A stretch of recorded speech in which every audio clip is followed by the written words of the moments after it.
Il y avait la joie et la tristesse, la mort et le souvenir de la mort au cours de cette semaine au Cameroun. Du nord au sud, de l'est à l'ouest, les militants du Rassemblement démocratique du peuple camerounais se sont mobilisés pour célébrer l'an 41 du renouveau. Célébration entachée de tristesse à Manfé où l'horreur a frappé aux horreurs du 6 novembre. Le 8 novembre, l'éboulement de Mankolo avait un mois déjà que les rescapés habitent la maison du parti de Nkomkana à quelques kilomètres. Et quelques jours déjà que les parlementaires ont regagné le chemin des hémicycles pour la session parlementaire du mois de novembre consacrée à l'examen et l'adoption du budget de l'État au titre de l'exercice 2024. Mesdames, bonjour, messieurs, bonjour. Voilà quelques faits d'actualité qui ont marqué le Cameroun au cours de cette semaine. Nous parlons de tout cela dans un instant. C'est l'instant de la retrousse du Canal 2 International.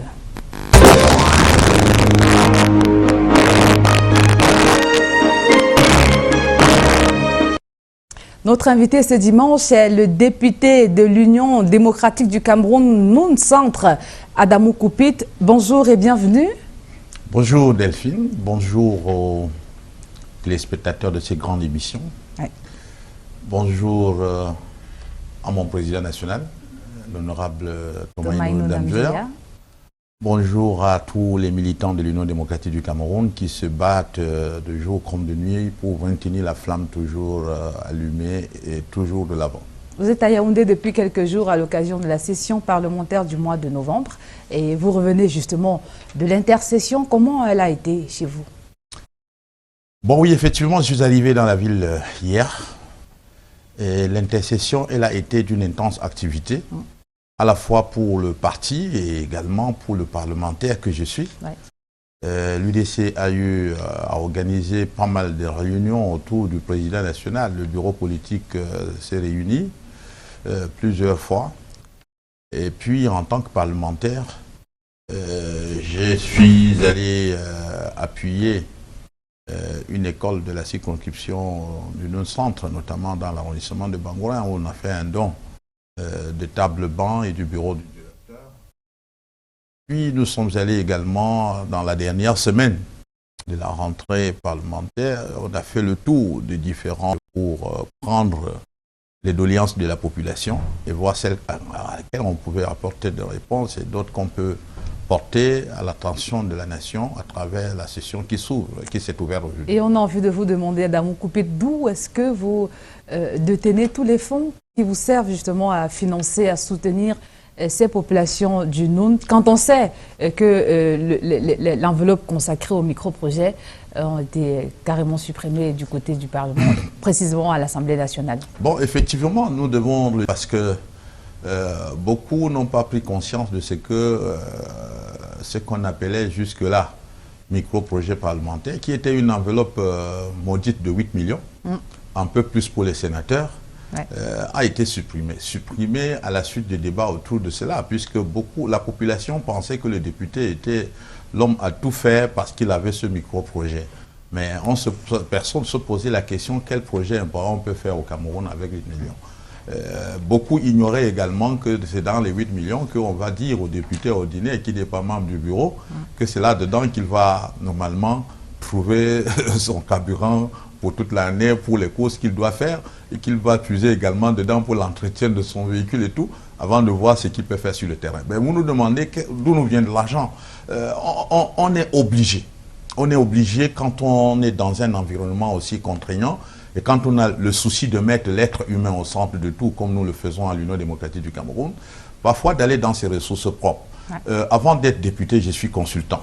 Je suis consultant et donc mes prestations de consultant, parfois les honoraires que je gagne sont mis à contribution pour pouvoir apporter un minimum de réponse aux besoins parfois prioritaires et urgents de la population.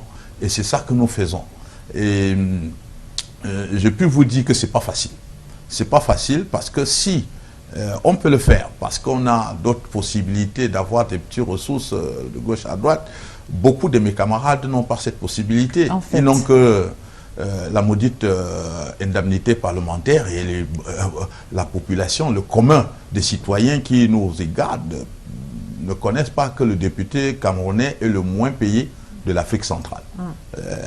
C'est difficile dans ce contexte de répondre à toutes ces sollicitations dont le député fait l'objet au quotidien. Mais on fait le peu qu'on peut faire. On se donne la contrainte de ne pas vivre au standard qu'on devait mériter de vivre en tant que député. Donc on est obligé de vivre en dessous du standard normal pour un député. Question de dégager des petites économies pour pouvoir apporter des petites contributions comme celle-là à la population. D'accord. Honorable Adamou Koupit, je vous propose, si vous en avez convenance, qu'on marque un temps d'arrêt pour regarder dans le rétroviseur, question de vivre quelques faits majeurs de cette semaine au Cameroun. On regarde.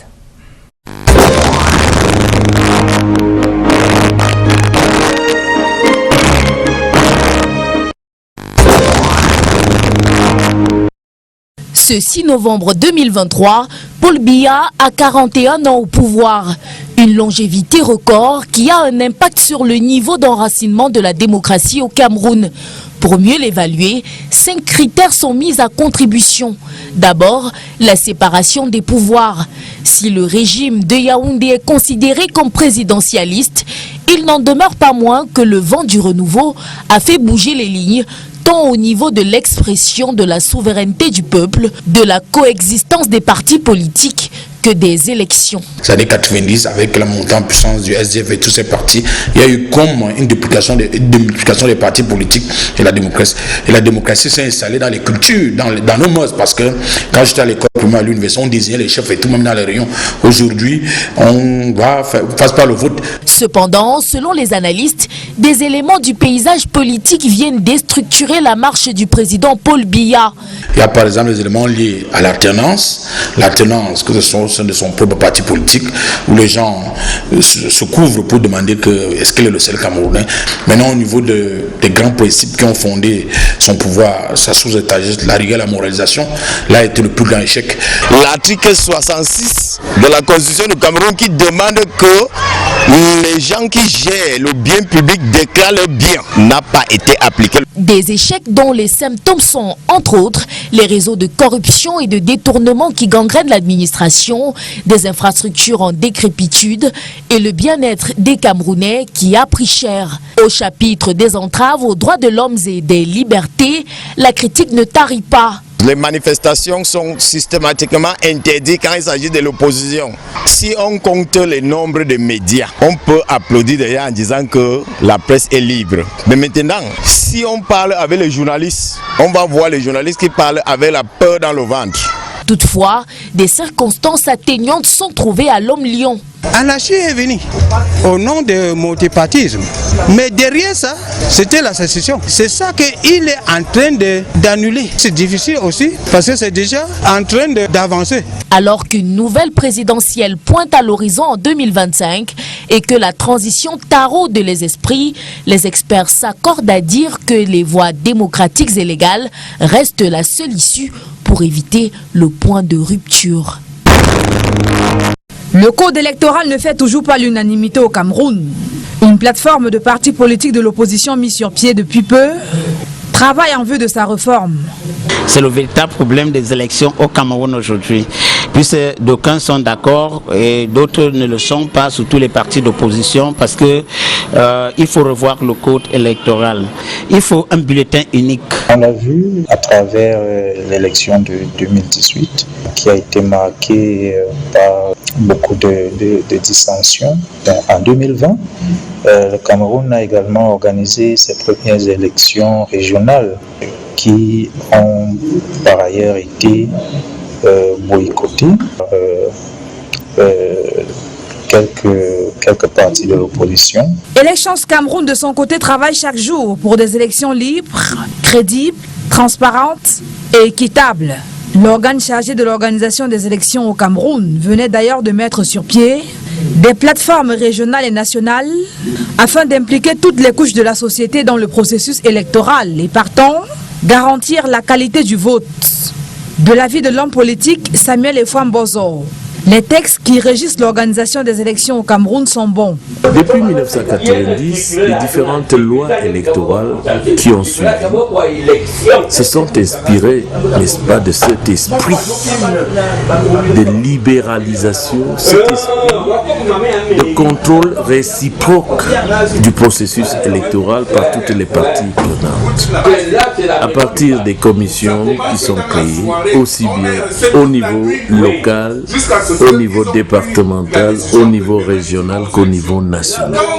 À l'instar des sénatoriales du 12 mars dernier au Cameroun, ont connu dans leur phase post-électorale des recours, bien que jugés irrecevables par le Conseil constitutionnel. Avec les échéances de 2025, à savoir les élections municipales, législatives et présidentielles, on espère que la machine sera mieux huilée pour des élections de qualité et surtout acceptées de tous. Un mois après le drame de Mbankolo, l'eau par laquelle la mort est arrivée continue de couler sur les lieux du sinistre. Le site reste attractif pour ses objets de récupération, tels du bois de chauffe. Au passage, on est salué par quelques objets témoins d'une vie antérieure ici. Le voisinage toujours hanté par les scènes apocalyptiques vécues. C'est quelque chose d'inoubliable quand même parce que ça reste un mauvais souvenir. Quand on a vu nos proches partir, les enfants partir. Autant que les morts engloutis par les eaux folles de cette nuit fatidique du 8 octobre, la catastrophe a emporté avec elle la chaleur de vie de ces lieux. Quand vous arrivez le soir comme ça, là, vous restez comme ça. Personne ne descend encore. Personne ne descend. Mais non, ce que j'ai vu, c'est vraiment... J'avais un monsieur ici, là, en bas ici. La situation n'est guère reluisante. Quelques kilomètres plus loin, ici, à la maison du parti de Nkomkana, site de recasement provisoire. Ça, c'est notre quotidien tous les jours. On s'assoit, on est couché, on ne fait rien, tout est bloqué. À un mois aujourd'hui, on ne sait pas comment ça va se passer. Nos activités, nos familles. L'autre coup psychologique porté est l'impossibilité de faire le deuil. Si moi, on peut m'accepter et m'accorder la chance d'enlever mon enfant et enterrer, moi, ça allait peut-être me soulager. En attendant, on essaie de faire passer le temps allongé, assis ou sur son smartphone. Mais toutes les tentatives d'évasion sont vaines. On est vite rattrapé par la réalité. Le recasement, c'est tout ce que nous attendons. Nous attendons également les obsèques, le programme des obsèques de nos bien-aimés qui sont encore dans les morgues. Une réunion pour définir la suite à donner à leur cas se tenait ce jour au service du préfet Djumfundi. Mais un mois plus tard, les sinistrés du drame de Mbankolo restent noyés dans un océan de questions sans réponse. Par ce conclave, les mototaxis peaufinent leur ceinture de sécurité. Pour rendre plus concrètes les instructions du ministre de l'administration territoriale qui vise l'assainissement de ce secteur, un boulevard des projets vient de voir le jour ici à Yaoundé 3e. La plateforme vise à capaciter les acteurs afin qu'ils exercent d'autres métiers, des activités génératrices de revenus qui les éloigneront de l'alcoolisme ou la délinquance. Un mototaximan qui aura à nourrir peut-être son volaille après avoir été formé pour l'élevage ou alors pour l'agriculture ou alors pour l'installation d'électricité ménagère n'aura plus le temps pour ces choses-là. Selon un sondage effectué dans les sites d'embarquement, les heures de pointe sont les plages horaires situées entre 6 et 10 heures et entre 15 et 20 heures. C'est donc hors de ces heures de grand trafic que les délits sont très souvent commis. Ces heures seront donc exploitées à bon escient. Il est question pour les autorités municipales de poursuivre concomitamment les opérations d'identification. Le maire a dit « je mets du mien ». 2000 gilets, plaques et cartes communales produites par ses frais. Ils vont rembourser. Imaginez 100 francs par jour. Nous sommes à près de 4000 mototaximens dans la commune d'arrondissement de Yaoundé 3e. Près de 90% abordent leur chasuble d'identification. N'empruntez que les motos qui ont abordé leur chasuble. Pas ceux qui attachent les gilets sur les motos, pas ceux qui portent les gilets et mettent un blouson au-dessus. Ces formations visent à faire de la moto un travail à temps partiel et donner aux mototaxis des compétences qui pourraient bien être leur assurance vie. La pomme de discorde, c'est cette affiche qui annonce l'artiste congolais Fally Ipupa en concert géant au stade de la réunification de Douala au mois de décembre. Un concert organisé par la Camerounaise des télécommunications afin de fêter son quart de siècle et promouvoir ses produits. En réaction à cette initiative, Lady Ponce monte au créneau pour tirer un coup de gueule. Pour elle, les artistes locaux sont relégués au second plan au profit de ceux étrangers. Ils ont aussi droit aux têtes d'affiche et autres traitements VIP. Depuis ce poste, c'est l'avalanche de prise de position chez les artistes camerounais. D'aucuns y voient de la jalousie, de l'aigreur ou un complexe d'infériorité. D'autres, par contre, saluent le plaidoyer porté par la star. Alors que les Clash battent leur plein sur la toile, Kopo, qui est à la fois artiste et employé chez l'opérateur historique des télécommunications au Cameroun, organisateur de l'événement, plaide en faveur de l'apaisement. Lady Ponce et Cantel, c'est une grande histoire d'amour. Là, c'est un palabre. Il n'y a pas de boycott, il n'y a pas de frustration particulière, il n'y a pas d'injustice.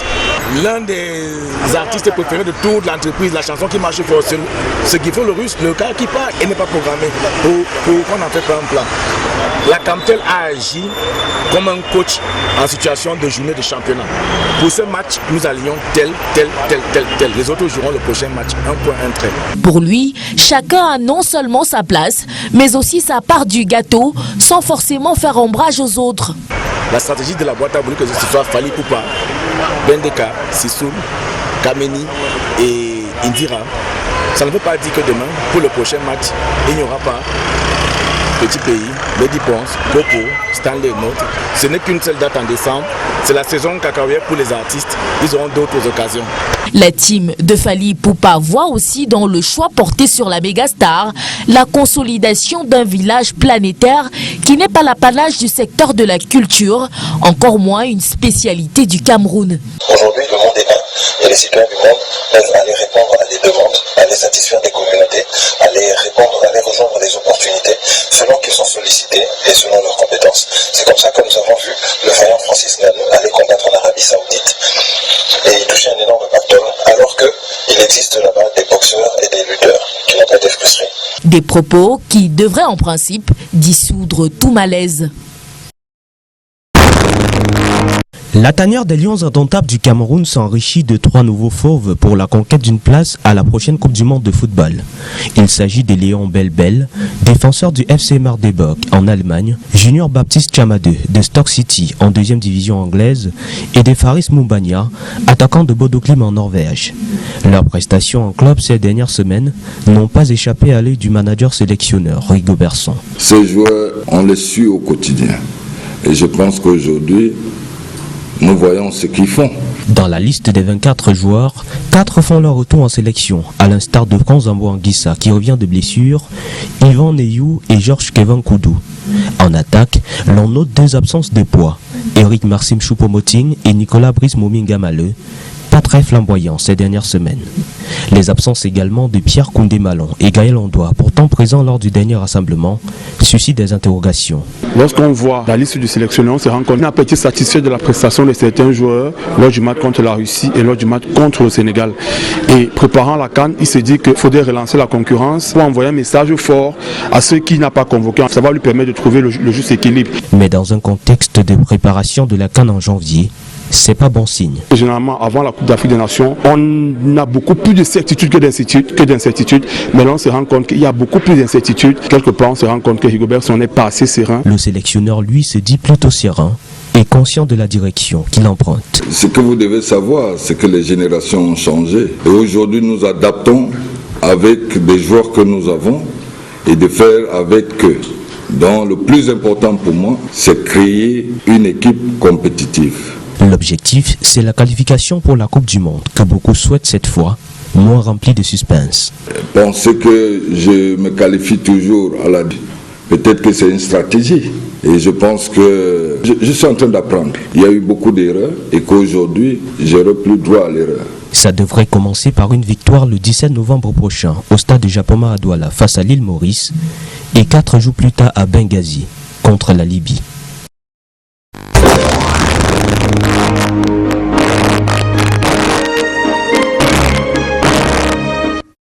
Voilà, de retour sur ce plateau, toujours en compagnie de mon invité, le député Adamou Koupit.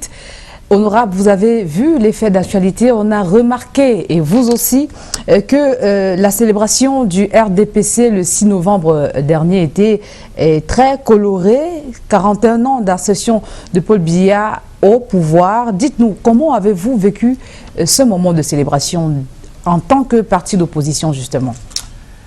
Ben, je dois dire que le 6 novembre, j'étais dans mon village, j'étais à Bangourin. Et j'ai pu voir des agitations de part et d'autre, des gens en tenue du RDPC disant qu'il était question de célébrer le 41e anniversaire de l'accession du président Biya à la magistrature suprême. Et je l'ai vu le soir à mon petit écran, que cela était partout ailleurs. En fait. Alors la lecture que nous faisons en tant qu'opposition républicaine, c'est de dire que c'est bien de célébrer un anniversaire. Le tout est d'être capable de savoir ce qu'on doit faire autour de la célébration d'un anniversaire. L'anniversaire de l'accession d'un homme d'État au pouvoir est l'occasion de faire son bilan. En fait. Et le bilan par son propre parti est ce que nous appelons l'auto-appréciation, puisque le RDPC se dit porteur du projet de société du président Paul Biya. Le RDPC devait être le premier, à l'occasion de cet arrêt, d'évaluer si on a avancé dans la mise en application de ce que le président Biya avait promis aux Camerounais, ou on a reculé. Au lieu de cela, qu'est-ce que j'observe? À Bangourin, comme partout ailleurs, c'est des fêtes, des danses, le pain sardier, la boisson, la bière qui coule à flot partout. Mais personne n'a eu le devoir de dire si on aura avancé dans la mise en application du projet de société du président. Ensuite, en dehors de la danse et de la boisson, il y a ce que nous avons observé malheureusement, des appels provocateurs à la candidature de ce qu'ils appellent leur champion en 2025. Et moi, je me dis, si ce n'est pas amuser la galerie dans un contexte où on n'a plus droit à s'amuser avec la nation, c'est tout simplement une insulte à l'endroit de cette personnalité de la République. Lorsqu'on regarde le président Paul Biya aujourd'hui, dans sa posture d'homme d'État, d'être humain, on peut imaginer ce qu'il sera d'ici 2 ans. Et on peut évaluer ce qu'il pourra encore être capable de donner. Moi, je crois que la nation camerounaise, et le docteur Adamou Damjoué, c'est son dernier slogan présidentiel de 2018, il disait que le Cameroun est pour nous tous et par nous tous. Il ne faut pas que nos compatriotes du RDPC pensent que ce pays est leur bien privé, qu'ils ont le droit de faire de ce pays ce qu'ils veulent et comme ils veulent. Il faut qu'on soit capable de comprendre que le Cameroun est le seul bien commun précieux, le plus précieux d'ailleurs, qui nous appartient, et que chacun, quand il s'agit de parler ou de poser un acte concernant ce bien commun, doit pouvoir réfléchir en profondeur et de trouver ce qu'il doit faire. 40 ans au pouvoir, 41 ans au pouvoir dans une république, je crois que le nombre d'années en lui seul exprime déjà qu'on aura échoué sur le plan de ce qu'on appelle la construction de la démocratie. C'était l'une des questions justement. Vous pensez qu'en 41 ans, le Cameroun peut se revendiquer d'être un État démocrate? Non. Non. Non, parce que la démocratie, c'est le pouvoir du peuple, par le peuple et pour le peuple. Et on ne peut pas être dans une démocratie normale et vivre ce que nous vivons au Cameroun dans le quotidien des citoyens et penser que la démocratie fonctionne bien avec 41 ans d'une seule personnalité au pouvoir. Même la Chine, qui n'a pas une démocratie pluraliste, vous pouvez le nombre de présidents que la Chine a changé depuis 1982. Donc être là avec un seul et même président pendant 41 ans est déjà un indicateur de l'échec de la démocratie. Et je pense qu'on devrait y réfléchir. On devrait y réfléchir et tirer toutes les leçons qui s'imposent au lieu de continuer à faire croire aux gens que vous avez tout le pouvoir absolu sur le sort des citoyens, à telle enseigne que vous pouvez leur imposer celui que vous voulez parce qu'il est là comme votre gilet pare-balles qui empêche qu'on vous nuise dans tous les abus que vous faites. Si ce n'est que de servir de gilet pare-balles pour des acteurs qui pensent pouvoir avoir le droit d'abuser de biens publics au Cameroun, je ne vois pas en quoi, quel est l'autre mot qui puisse pousser les gens à dire qu'après 41 ans et avec son âge actuel, le président de la République peut continuer en 2025. Donc justement, pour moi, c'est un indicateur d'échec. 2025 sera marqué par plusieurs élections. On a les municipales, on aura les législatives, on aura également la présidentielle. Pensez-vous, Adamo Koupit, que ça se passera sans anicroche, que le système en place depuis 41 ans permettra que ces échéances-là se passent de la plus belle des manières, de telle sorte que les résultats soient acceptés par tous? Non, vous savez, comme on se fait, qu'on fait son lit, c'est comme ça qu'on se couche. Et je crois que, tel que c'est parti là, il faut redouter que 2025 soit un tournant le plus dangereux pour le Cameroun. Et on ne le souhaite pas. Je le dis, on ne le souhaite pas, mais quand on aime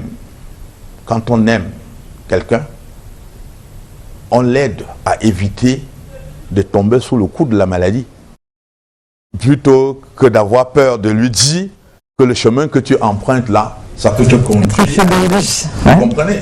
Donc, c'est pour cela que nous disons, nous, dans l'opposition, et nous nous sommes organisés dans le cadre de la plateforme de nos partis politiques de l'opposition travaillant pour la réforme participative et consensuelle du code électoral. C'est ça la solution préventive de la crise, des risques énormes que nous courons en 2025.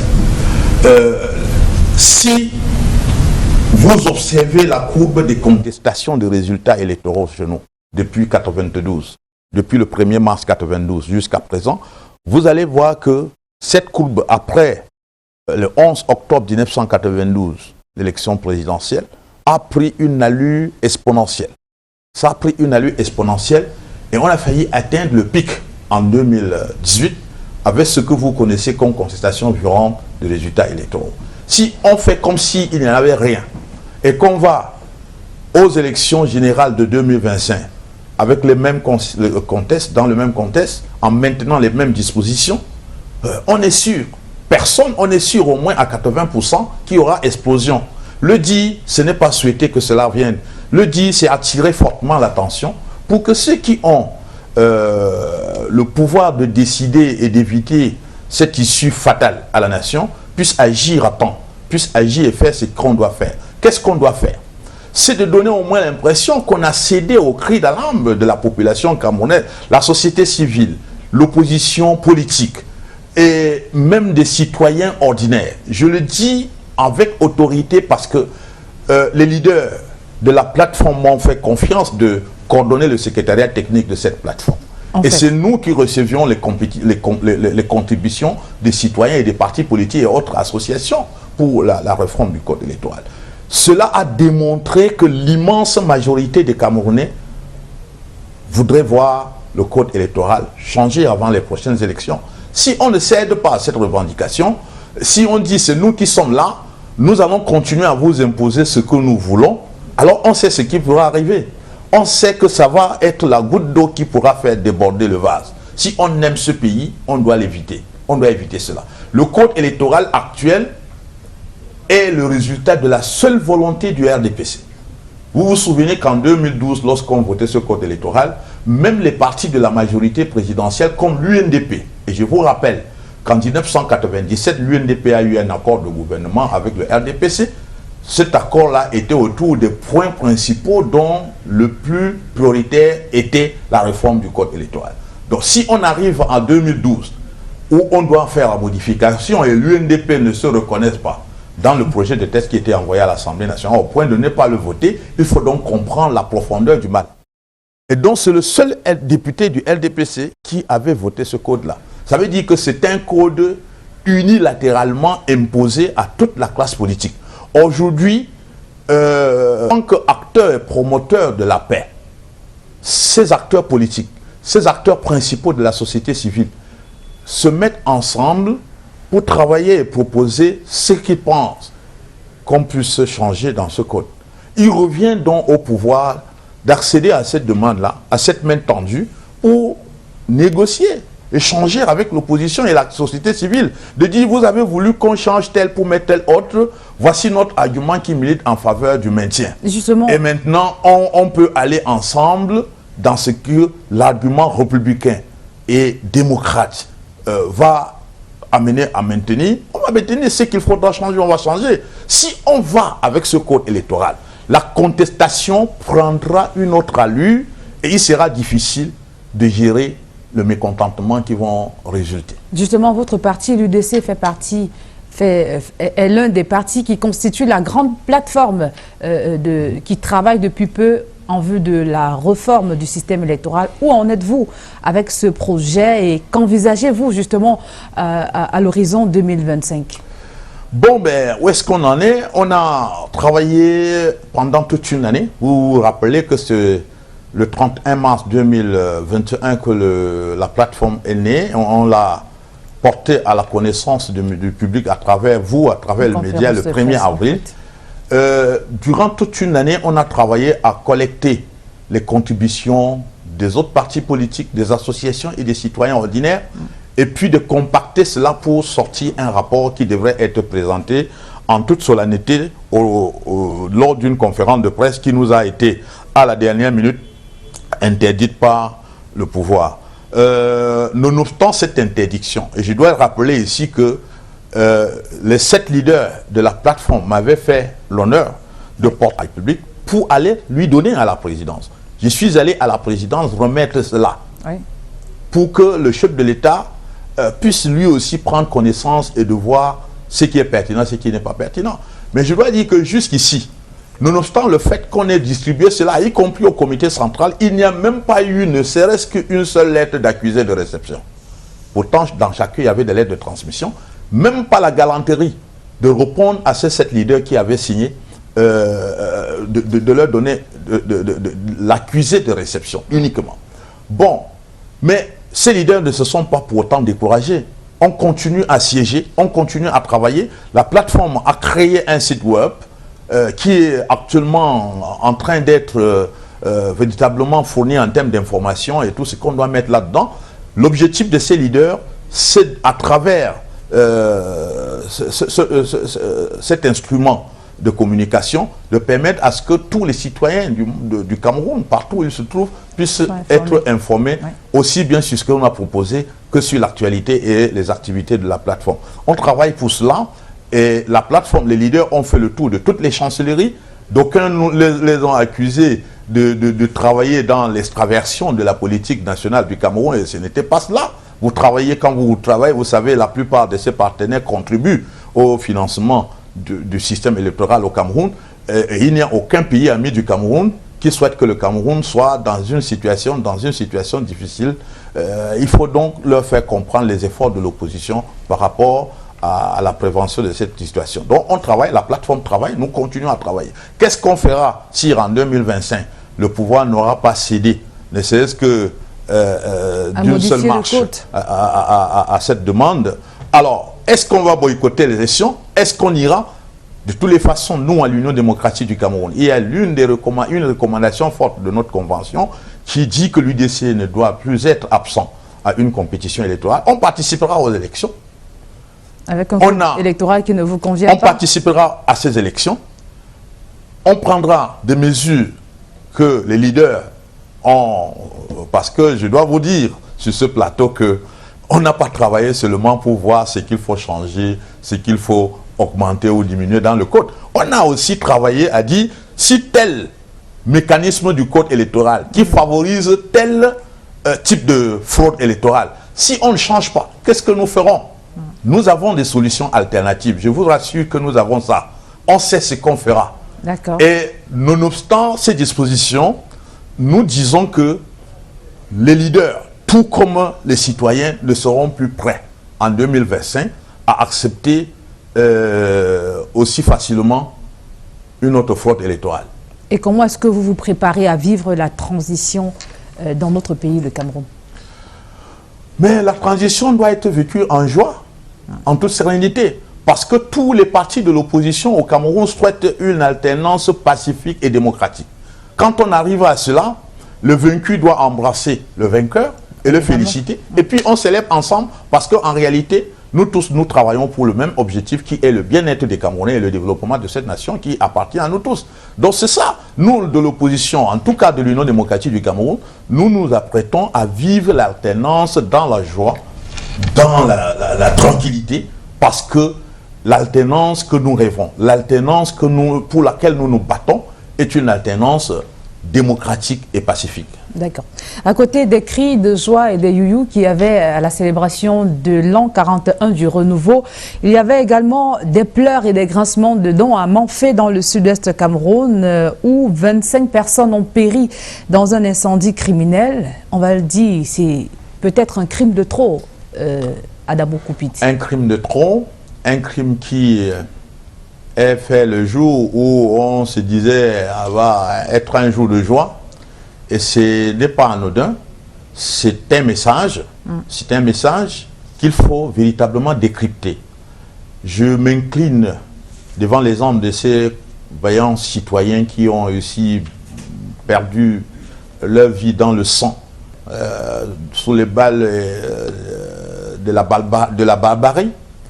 Et au-delà de ça, à chaque fois qu'on a ce genre de faits, on ne va pas se limiter à la dénonciation ou aux prières que nous adressons aux âmes de disparus.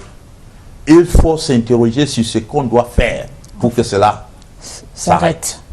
Nous ne pouvons pas être les fils et filles d'une même famille, d'une même nation, le Cameroun. Et j'ai eu toujours l'habitude de dire que nul n'a le pouvoir ou le droit de séparer ce que Dieu a uni. C'est Dieu qui nous a créés Camerounais. C'est Dieu qui nous a donné cet espace géographique, qu'on y vive comme famille. Personne n'a le droit de séparer cela. Et la séparation n'est pas possible. En tout cas, nous, à l'Union démocratique du Cameroun, nous travaillons pour que le Cameroun reste un État uni, un État solidaire, où tout le monde s'entend et s'aime, vit convivialement pour le développement de nous tous.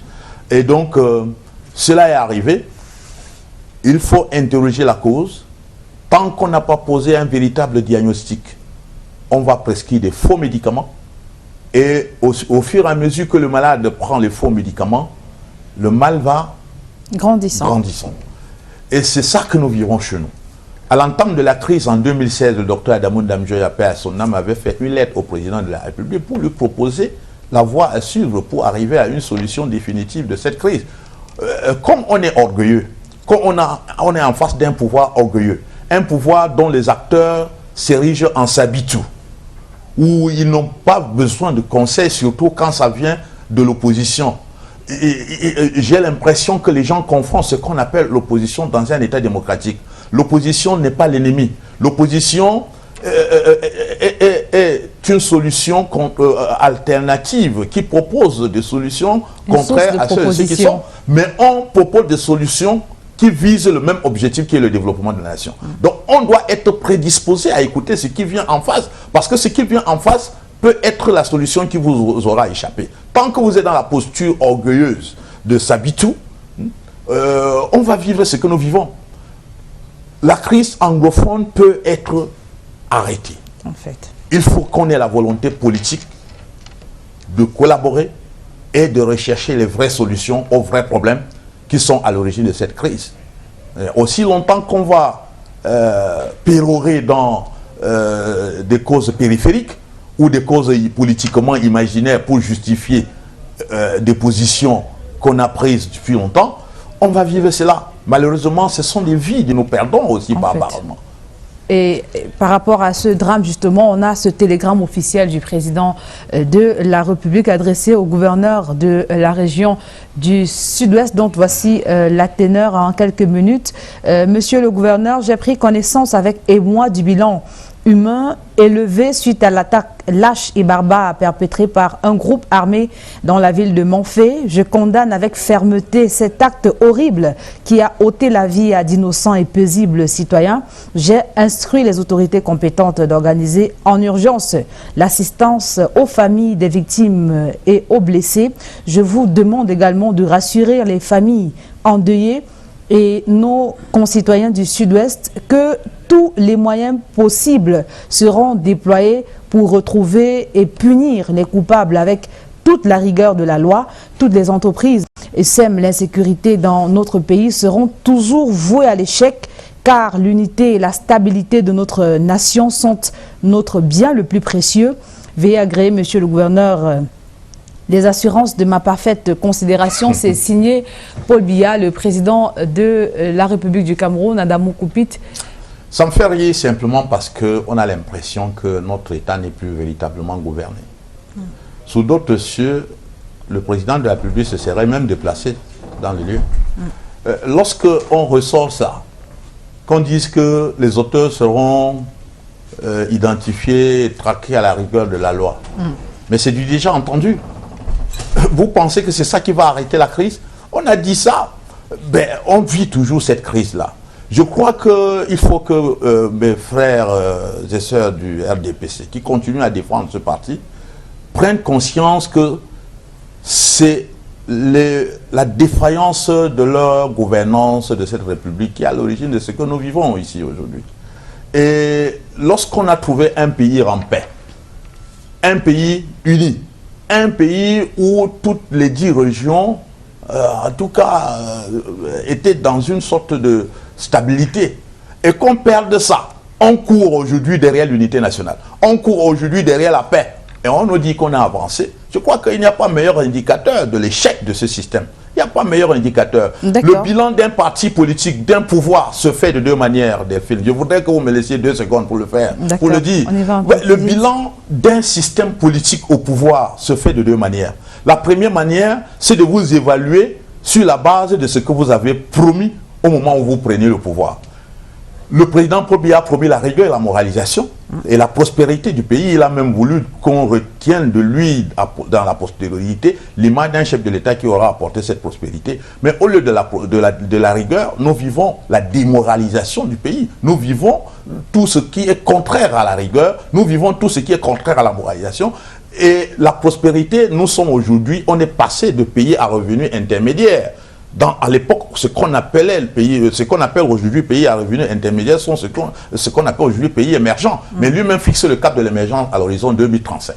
Vous comprenez qu'on a reculé dangereusement. L'unité nationale aujourd'hui qui était là, qui ne demandait qu'à être entretenue, et aujourd'hui quelque chose derrière laquelle nous devons courir. Et on court derrière, on fait des promesses aussi politiciens comme celle-là le dit, non, notre pays est ceci, on fera tout, on fera tout, on fera tout. Mais pendant qu'on le dit, on continue à perdre des vies. La deuxième manière de faire le bilan d'un système politique, c'est d'évaluer l'état de la nation au moment où on s'arrête par rapport à l'état de la nation quand on commençait le pouvoir. En 1982, si vous prenez un jeune Camerounais qui a vécu les époques jusqu'en 82, vous lui demandez de choisir entre le Cameroun de 82 et le Cameroun qu'on vit aujourd'hui en termes de standards de vie, en termes de tous les indicateurs de bien-être au Cameroun, ben, les gens regrettent le temps passé. Les gens regrettent le temps de l'ancien Sonnel par rapport à ce que nous avons aujourd'hui. Les gens regrettent la SNEC par rapport à Kamwata qu'on a aujourd'hui. Les gens regrettent, les gens regrettent, les gens regrettent. Donc ça veut dire que la situation où le renouveau nous a conduit est pire que la situation où il nous avait pris en 1982. Donc pour moi, face à ce genre d'échec, ils avaient une seule justification de dire au moins nous maintenons la paix. Mais tant que cette paix maintenant nous échappe, il faut qu'on tire toutes les conclusions et qu'on prenne conscience de ce que ça doit changer. Et pour que ça change, c'est en 2025 que les citoyens doivent se lever comme un seul homme pour dire carton rouge à ce pouvoir pour que l'alternance soit démocratique et passionnée. D'accord, et comme je l'annonçais à l'entame de ce programme, on a la session parlementaire du mois de novembre qui est sur les rails depuis quelques jours maintenant. Elle sera consacrée donc à l'adoption, à l'examen, à l'adoption du budget de l'État du Cameroun au titre de l'exercice 2022. Une session qui s'est ouverte en violation de la loi de finances du Cameroun. Je vous propose de prendre cet extrait de députés qui s'exprime au sujet de cette violation de loi. On écoute.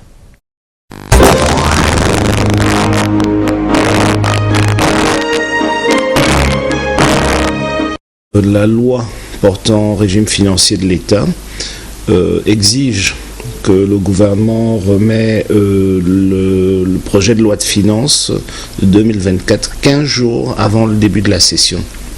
Donc nous avons déjà 15 jours de retard. Ces 15 jours, au fait, quand nous avons débattu sur cette loi en 2018, il était question, et avant cela d'ailleurs, il était question de donner le temps aux députés de s'imprégner du projet de loi, de discuter avec les parties prenantes, notamment les populations locales dans leur circonscription, les organisations de la société civile, d'autres acteurs, pour pouvoir être mieux outillés pour défendre les intérêts de ces populations-là lors de l'examen de cette loi. Malheureusement, depuis 2013 et l'entrée en vigueur de ces dispositions-là, le gouvernement camerounais n'a encore jamais respecté cela. Et ce qui fait que le budget de la République est malheureusement bâclé. Et les résultats que vous voyez, c'est l'état des routes, c'est la décrépitude sociale de ce pays, etc. Parce que les députés, on ne leur donne pas assez de temps pour faire ce travail. Et je dois dire que c'est aussi le résultat de cette majorité obèse que nous avons au Parlement, parce que si on n'avait pas cette majorité obèse, je vous garantis que les députés ne laisseraient pas passer cela. Quand on passe au vote, nous sommes des démocrates, malheureusement, la majorité obèse accepte cette forfaiture et nous passons à autre chose. Mais je dois dire que c'est préjudiciable pour l'avenir de notre pays, et à chaque fois que le gouvernement répète cela, c'est l'intérêt des Camerounaises et des Camerounais qui est bafoué, en ce que ceux qui sont censés représenter leur intérêt n'ont pas assez d'outils au vu du temps, n'ont pas pu parcourir les milliers et les milliers de pages pour pouvoir défendre convenablement leurs intérêts.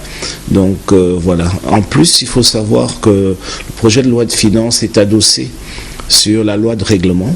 La loi de règlement étant pour l'année, pour la session de novembre actuelle, donc 2023, étant la loi de règlement N-1 dans 2022, nous ne pouvons pas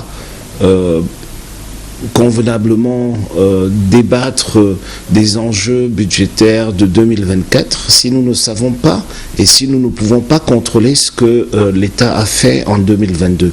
Et pour ce faire, la loi a donné un pouvoir assez grand au Parlement, en ce que la commission de finances a des rapporteurs spéciaux dans 9 secteurs qui doivent rapporter au Parlement sur l'exécution du budget de 2022 pour pouvoir le mettre en conformité avec la loi de règlement. Et pour ce faire, l'Assemblée nationale est censée recevoir la loi de règlement, je crois, le 30 septembre, pour donner encore une fois aux législateurs le temps approprié de présenter de disséquer ce document et donc et de le mettre comment dirais-je, en contradiction avec le projet de loi 2024 qui doit arriver 15 jours avant pour que le 10 novembre, jour du début de la session, que tous les parlementaires soient véritablement outillés et surtout que chacun puisse défendre les intérêts des Camerounaises et des Camerounais, mais ce n'est pas le cas. La loi le dit, la loi le dit. La loi demande que le projet de loi soit à notre disposition 15 jours avant. Mais le Cameroun avance. En reculant ? Non, attendez, que le projet arrive avec 15 ou 20 jours de retard, ça importe très peu. Le projet de loi sera examiné et il sera certainement adopté. Nous comptons sur le professionnalisme du gouvernement, sur la batterie d'experts qui a travaillé sur ce projet depuis pratiquement le mois de février. Ils nous apporteront le document et je l'espère, il n'y aura que très peu de choses à corriger. Donc ne vous focalisez pas sur ce document, sur cette paperasse qui n'arrive pas 15 jours avant l'ouverture de la session. C'est pas si grave que ça. Nous l'avons déjà fait, je l'ai dit 4 fois. Déjà nous sommes au 4e projet de loi, ça sera examiné et le gouvernement sera questionné. Et notre majorité, j'en suis sûr, adoptera le projet de loi.